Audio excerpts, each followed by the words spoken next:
আচ্ছা, আজকের এই মাহফিলে যারা এসছেন কোনোদিন অসুস্থ হন নাই এরকম কে কে আছেন? হাত তুলেন তো দেখি। ওই যে হাত তুলছে, পাওয়া গেছে, চিরসুস্থ। তোমরা কোনোদিন অসুস্থ হও নাই? অসুস্থ হও নাই? তা তুমি আর জান্নাতে যে কি করবা?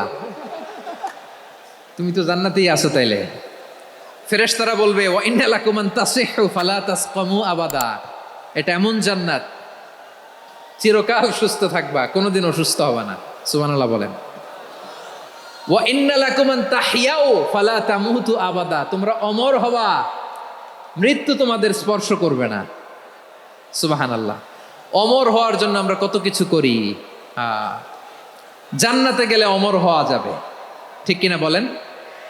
তোমরা চিরকাল বেঁচে থাকবা, তোমরা আর মরবা না। ওয়া ইন্না লাকুম আন তাশিব্বু ফালা তাহরামু আবাদা। তোমরা চির যুবক থাকবা, আর বার্ধক্য তোমাদের স্পর্শ করবে না। সুবহানাল্লাহ বলেন। এই দুনিয়ার সুখ আনন্দকে নষ্ট করে দেয় বার্ধক্য। মানুষ বুড়ো হতে চায় না। দেখবেন যে দাড়ি যার একটু সাদা হয়ে গেছে, কত ভাবে ওইটার একটু লুকিয়ে রাখার ট্রাই করে, কলপ দেয়, এটার কেউ মেহেদি দেয়, এটাতে কেউ কেটে কুটে। এই যে আমারও তো পাকতেছে এদিক দিয়ে, এ তো আজ থেকে 5 বছর আগেও তো কুচকুচে দাড়ি ছিল, চুল ছিল, রং ধরা যৌবন জং ধরে শেষ। এই তো জীবন। This is the circle of life. এটাই লাইফ। এই যে পাকতেছে এইখানে, এইখানে পাকতেছে, দিস ইজ লাইফ। তো মানুষ বুড়ো হতে চায় না। এখন দেখবেন যে অনেক শ্যাম্পু বেরোইছে, শ্যাম্পু অ্যান্টি এজিং শ্যাম্পু। কি এজিং? Anti ageing. ক্রিম বের হয়েছে, ক্রিম, অ্যান্টি এজিং ক্রিম। এটা বলে অ্যাট্রাকশন লাগায় আর কি, যে এটা মাখলে মানুষ আর বুড়ো হয় না, এই শ্যাম্পু দিলে মানুষ আর বুড়ো হয় না। ভারতের একজন ধনকুবের আছে, নাম শুনেছেন না? মুকেশ আম্বানি। ওনার স্ত্রী নীতা আম্বানি, আমি একটা নিউজে দেখলাম যে তিনি গোল্ড ওয়াটার খেয়েছেন। 1 বোতল গোল্ড ওয়াটারের দাম মোস্ট লাইকলি $60,000, $60,000 1 বোতল গোল্ড ওয়াটার। কেন?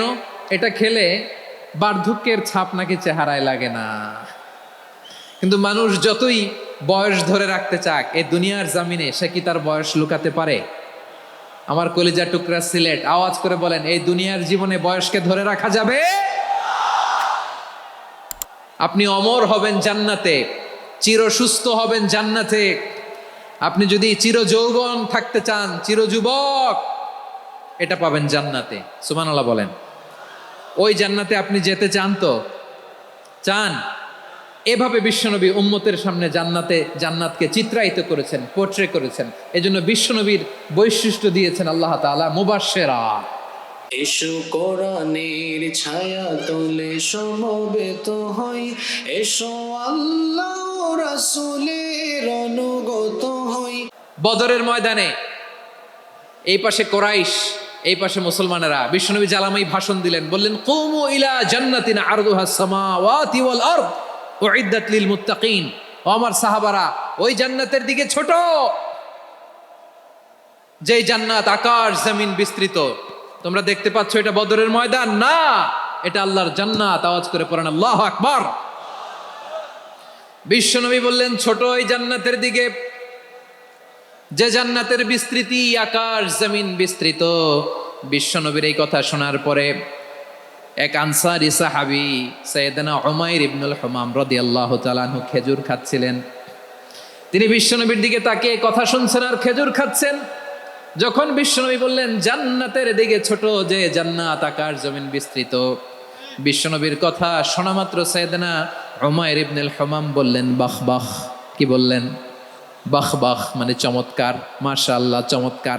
আমরা ইদানিংকালে চমৎকার কিছু দেখলে ইংরেজিতে বলে ফেলি না, ওয়াও ওয়াও, বাহ বাহ, মাশাআল্লাহ। বিশ্বনবী বললেন মা ইয়াহমিলুকা আলা কওলিকা বাহ বাহ ইয়া উমাইর। ও উমাইর, আমার এই কথা শুনে তুমি কেন বললা বাহ বাহ, চমৎকার চমৎকার কেন বললা? সাইয়েদনা উমাইর ইবনে হুমাম রাদিয়াল্লাহু তাআলা আনহু বললেন ইয়া রাসূলুল্লাহ, আপনার এই কথা শুনে আমি বড্ড খুশি হয়েছি, আর আমি প্রত্যাশা করছি আমি যদি ওই জান্নাতের মালিক হতে পারি তাহলে কতই না ভালো হতো। সুবহানাল্লাহ বলেন। বিশ্বনবী বললেন ছোট ওই জান্নাতের দিকে, যে জান্নাত আকাশ জমিন বিস্তৃত। আপনার এই চমৎকার মুখনিসৃত কথা শুনে আমার হৃদয়ের মধ্যে জান্নাতি হওয়ার বাসনা জেগে উঠলো, এজন্য বলেছি বাখ বাখ, আমি যদি ওই জান্নাতে যেতে পারতাম কতই না ভালো হতো।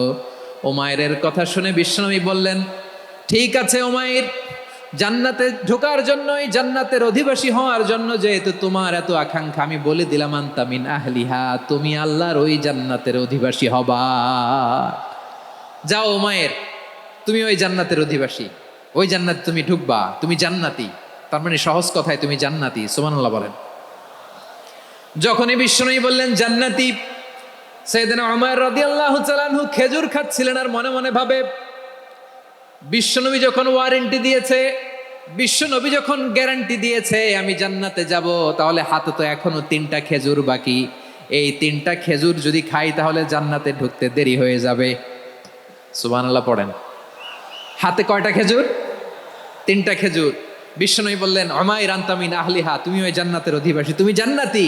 উমাইর চিন্তা করলেন, আমি জান্নাতি, নবীর মুখ দিয়ে যখন বেরোইছে ওই জান্নাতে তো আমার ঢুকতেই হবে, কিন্তু হাতে 3টা খেজুর খেয়ে যদি জেহাদের ময়দানে যায় তাহলে জান্নাতে যেতে তো দেরি হয়ে যাবে। এই চিন্তা আসা মাত্রই খেজুর 3টাকে তিনি ছুঁড়ে মারলেন, তলোয়ার বের করে আল্লাহু আকবার বলে বদরের ময়দানে ঝাঁপিয়ে পড়লেন। আল্লাহর শত্রুদেরকে কচুকাটা করে এক পর্যায়ে শাহাদাতের সুধা পেয়ে নিজেও জান্নাতি হয়ে গেলেন। পড়েন সুবহানাল্লাহ।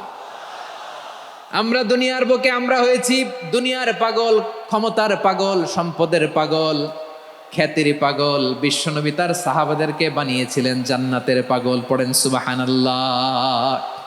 ওই জান্নাতে আমরা যেতে চাই কি চাই না? একা না সবাই মিলে? একা না সবাই?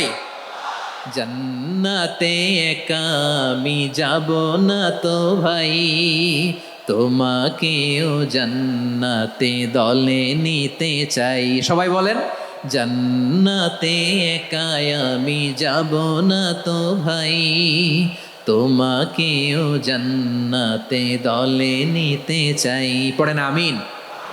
সিলেটের এই ঐতিহাসিক এমসি কলেজ ময়দানে আজ রাতে এই চমৎকার রজনীতে আমরা যেমনি একত্রিত হলাম, আল্লাহর জান্নাতুল ফেরদাউসের জন্য আমরা একত্রিত হতে পারি। আল্লাহ তুমি কবুল করো।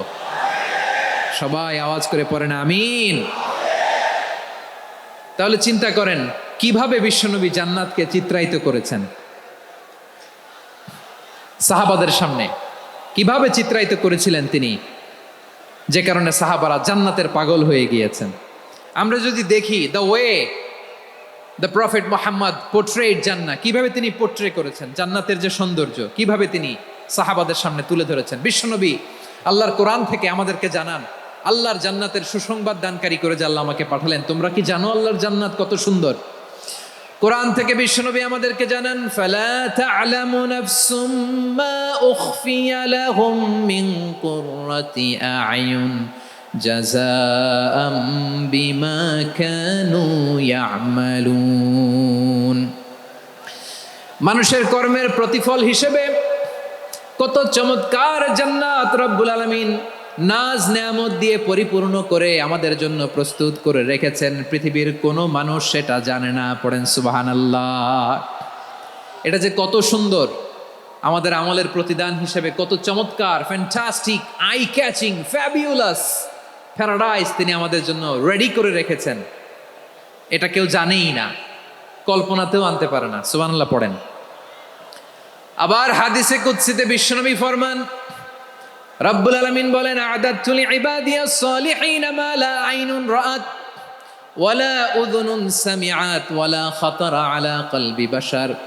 আল্লাহ বলেন, আমার নেককার বান্দাদের জন্য এমন চমৎকার জান্নাত আমি রেডি করে রেখেছি, মা লা আইনুন রাআত, কোন চোখ সে জান্নাতকে দেখে নাই, ওয়ালা উযুনুন সামিআত, কোন কর্ণকুহর সেই জান্নাতের আওয়াজ শোনে নাই, ওয়ালা খাতারা আলা কলবি বাশার, মানুষ কল্পনাতেও জান্নাতের ছবি আঁকতে পারে না।